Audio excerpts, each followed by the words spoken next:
दीपावली के ऊपर तो धन की पूजा होती है, वो तो है ही नहीं। दुनिया में एकमात्र धर्म हिंदू धर्म है, इसमें जातियां हैं, बाकी दुनिया में किसी भी धर्म में जाति नहीं। एक धर्म, उसमें खूब सारी जातियां, उन जातियों की खूब सारी उपजातियां, उपजातियों में खूब सारी उप उपजातियां, इसलिए सबकी एक अपनी अपनी कल्चर डेवलप हो गई, इसलिए कट्टरता नहीं आई। बाकी जो दुनिया के देश थे उनमें जो भी धर्म थे, कि वो बोले ईसाई था, वो बोले इस्लाम था, उनके अंदर ये सिस्टम नहीं था जातियों वाला। एक भगवान, एक किताब, एक पैगंबर, एक जैसे नियम। जब एक ही होगा तो उसके प्रति कट्टरता आएगी। इसमें जो लिखा हुआ है वही सही है, इसने जो कहा है वही सही है। अपने ऐसा कुछ हो ही नहीं सकता था। अपने यहां पे ये नहीं था कि इस एक किताब को ही पढ़ा जाना चाहिए। जी में आए तो पढ़ ले, नहीं तो मत पढ़। जी में आए तो ये पढ़, वरना दूसरे ऑप्शन है वो और पढ़। इसलिए दुनिया में वो देश जहां पर इस प्रकार की कट्टरता वाली चीजें थी, एक पे ज्यादा बल दिया गया, एकेश्वर पे ज्यादा बल दिया गया, एक ही है जो कुछ है, वहां पे बहुत जल्दी संस्कृतियां चेंज हुई। ईरान था, ईरान में पारसी धर्म था। कौन सा था? पारसी। एक त्योहार होगा नवरोज, सूर्य भगवान की पूजा करेंगे, सब कुछ एक जैसा। जरथरुष्ट हमारे पैगंबर है, भगवान है, एक जैसी व्यवस्था। हमारी एक बुक है जैन अवेस्ता, अब वहां इस्लाम आया और उसने आगा सिलेबस चेंज। आज के बाद जैन अवेस्ता कोई नहीं पढ़ेगा, सबके सब क्या पढ़ेंगे? कुरान। पूरी व्यवस्था पूरी की हो गई चेंज। ये दो धर्म दुनिया के, ईसाई और इस्लाम, पूरी दुनिया में गए, जहां गए वहां के पूरे पूरे सिस्टम को कैप्चर कर गए। इसलिए दुनिया में ज्यादातर देश या तो ईसाई है या कौन है? इस्लाम। ये दोनों भारत आए, दोनों ने लंबे टाइम तक राज किया, दोनों आज दिन तक माइनॉरिटी है। चेंज नहीं कर पाए सिस्टम को, कि भाई उधर से आए और आके मान लो कोई पहले इस्लाम आया, मुसलमान आए, उन्होंने आके कहा कि सबको तुम्हारी किताबें छोड़नी पड़ेगी। अपने वालों ने पहले कहा हमने पकड़ भी नहीं रखी, हमें छुड़वाओगे क्या? तुम आज के बाद ऋग्वेद नहीं पढ़ोगे तो यजुर्वेद पढ़ ले। कोई वेद नहीं पढ़ना तो पुराण पढ़े, पुराण नहीं पढ़ना तो उपनिषद पढ़े, उपनिषद नहीं पढ़ना तो रामायण पढ़े। रामायण भी 70 है, सबने अपने अपने लिख रखी है। रामायण लिख ले पढ़ लेंगे, रामचरितमानस पढ़ लेंगे, साउथ वाले कंबन की रामायण पढ़ लेंगे, पंजाब वाले गुरु गोविंद सिंह जी ने जो लिखी थी वो पढ़ लेंगे। सबके अलग अलग उनके प्रकार थे। महाभारत थी, वो अलग अलग प्रकार से अपने। रामायण नहीं तो महाभारत पढ़ लेंगे, महाभारत नहीं तो गीता पढ़ लेंगे। इतनी सारी चीजें थी कि न तो हमारे में खुद में कट्टरता थी, वरना तो एक व्यक्ति कहता है कि मैं जो किताब पढ़ता हूं वही सही है। जब किताबें इतनी सारी है तो सबकी सही है। एक किताब को लेके आप कट्टर नहीं हो सकते।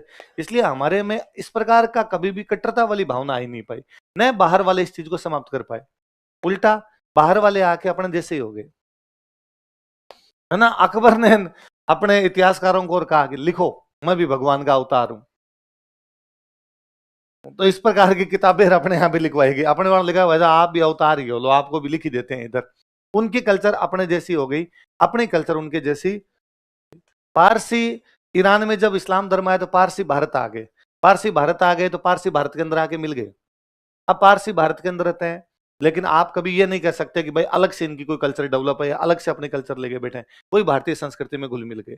हमारी संस्कृति एक साथ यूं आगे बढ़ी ना, अलग अलग लोगों को लेके आगे बढ़ी। पहले से हमारी खूब सारी जातियां थी और उन जातियों में किसी किताब को लेके, किसी धार्मिक मान्यता को लेके आपस में कोई भी लड़ाई नहीं थी।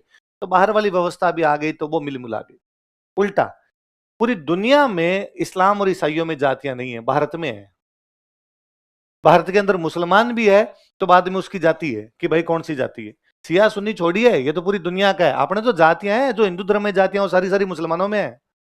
क्योंकि यहाँ तो ज्यादातर कन्वर्टेड लोग थे, इधर से उधर गए थे। आपका धर्म बदल सकता है, जाति नहीं। व्यक्ति अपना धर्म बदल सकता है, जाति नहीं। वहां जाने के बाद में जातियां वो की वो रही। उसके अंदर भी कौन से मुसलमान, हिंदुओं वाली जो जाति है वो की वो मुसलमान। पारसियों वाला तो और तगड़ा किया हमने। पारसी तो बाहर से आए थे, यहाँ वाले नहीं बने, बाहर से आए थे। तुमने पारसियों को तो कहा कि तुम जाति बनाओ, बिना जाति के हमारे यहाँ पार ही नहीं पड़ेगी। इसलिए पारसियों ने भी अपनी जातियां बना रखी है। स्क्रू वाला, टायर वाला, दारू वाला, बाटली वाला, बैंकर, इंजीनियर, जो जैसा काम करता था उसने वो अपने क्या बना ली? जाति। इसे समाज उदार होता है। जब आप अलग अलग कल्चर को लेके बैठे रहते हो, अलग अलग संस्कृतियों को लेके बैठे रहते हो, क्या चेंज करवाते? कपड़े एक प्रकार के नहीं, पूरे भारत में अलग अलग प्रकार के कपड़े। भाषा एक प्रकार की नहीं, पूरे भारत में अलग अलग प्रकार की भाषा। इवन अपने यहाँ जातिगत आधार पे कपड़े थे। 20 साल पहले तक गांव के अंदर किसी व्यक्ति के कपड़े देख के कोई बता देता था किस जाति का है, साफे देख के बता दिए जाते कि किस जाति के हो। महिलाओं के कपड़े देख के बता दिया जाता कि यार इस जाति के हैं। इन सब चीजों के भी जातिगत आधार पर विकास हुआ। इसलिए किसी बाहर वाले ने आके कहा भी कि ये जो तुम्हारे साड़ी है इसको चेंज कर दिया जाए, दूसरे कपड़े हम जैसे पहनते सलवार सूट वैसे पहना जाए, अपने वालों का हम साड़ी पहन ही नहीं रहे, हमारे यहाँ पे घाघरा कुर्ता अलग ही है। किसी पुरुष को आगे कहा होगा कि भाई ये तुम धोती कुर्ता पहनना बंद कर दीजिए, उसने कहा हम कुर्ता पजामा है। या साउथ वालों का हम तो धोती है नहीं लुंगी है ना। वो हरियाणा पंजाब वालों का धोती है पर थोड़ी अलग धोती है, तमल है। धोती के कोई 5-7 एक प्रकार थे, क्या चेंज करते आप। ये जब सारी चीजें एक साथ आती है ये उदारवाद है। क्या है? और धर्म के प्रति भी जब हम जातियों में भी आपस में इस प्रकार की सहिष्णुता थी, तो बाद में धार्मिक मामलों में भी हमारे यहाँ पर क्या ही सहिष्णुता। धार्मिक मामलों में कट्टरता नहीं थी, कम से कम भारत की भूमि के जो लोग थे उनके अंदर इस प्रकार की कोई कट्टरता तो भाई ये दूसरे धर्म का है इसको मार दिया जाए काट दिया जाए, इस प्रकार की बात यहाँ की संस्कृति कभी भी करती जो कि बाकियों के अंदर थी। पर इतने लिबरल थे इस मामले के अंदर कि जब कमियां आई तो उनको सुधारने वाले जो लोग आए हमने उनको देवता मान के पूज लिए। भाई रामदेव जी पाबू जी ये क्या है, उस समय के समाज सुधारक है ना। किसी व्यक्ति ने कहा ये नहीं करना चाहिए ये नहीं करना चाहिए, हमने सबने उनकी पूजा कर रखी है। आप वर्ल्ड हिस्ट्री पढ़िए, वर्ल्ड हिस्ट्री में पढ़िए जिन जिनने शुरुआत में ईसाई धर्म में सुधार करने की कोशिश की जिंदा जला दिए गए। यदि किसी ने यह भी कह दिया ना कि बाइबिल की ये लाइन गलत लिखी है उसके साइड में आता हूं, बाइबिल सही है, बाइबिल में कुछ भी गलत है नहीं, जिंदा जला दिए गए। अपने वालों ने खूब सारे लोगों ने खूब सारी आलोचना की तो भी हमने उनको नहीं कहा कि नहीं। तो ये जातिगत विशेषता कि अलग अलग जातियां थी, अलग अलग कल्चर थी, पहले से इतनी सारी कल्चर लेके बैठे थे कि अपने आप में एक टॉलरेंस आ गई थी। इसलिए धार्मिक मामलों में भी हमारे में कभी भी कट्टरता नहीं है। वरना यदि ये कर दिया जाता कि हिंदू धर्म में एक ही भगवान है, एक ही किताब है, एक ही प्रकार के सारे लोग हैं, तो फिर वो भी कहते इस किताब के अलावा दूसरी किताब पढ़ ली तो लटका दिए जाओगे। इस किताब के अलावा दूसरे यदि किसी त्योहार को मना लिया, बाहर से लोग आए उन्होंने मान लो त्योहार बंद भी करवा दिया, दिवाली नहीं मनानी, होली मना ले। आप और नोटिस कीजिए त्योहार भी हमारे जातिगत है कि कहीं ना कहीं उनपे भी जातियों वाला प्रभावन दिखता है। मेरे एक रूममेट थे वो हमेशा हंसते थे यार दीपावली के ऊपर तो धन की पूजा होती है, वो तो है ही नहीं, वो तो व्यापारियों के पास है, तो दीपावली तो कौन मनाए जोर शोर से, व्यापारी मनाए, अपने तो पांति पटाखे हैं।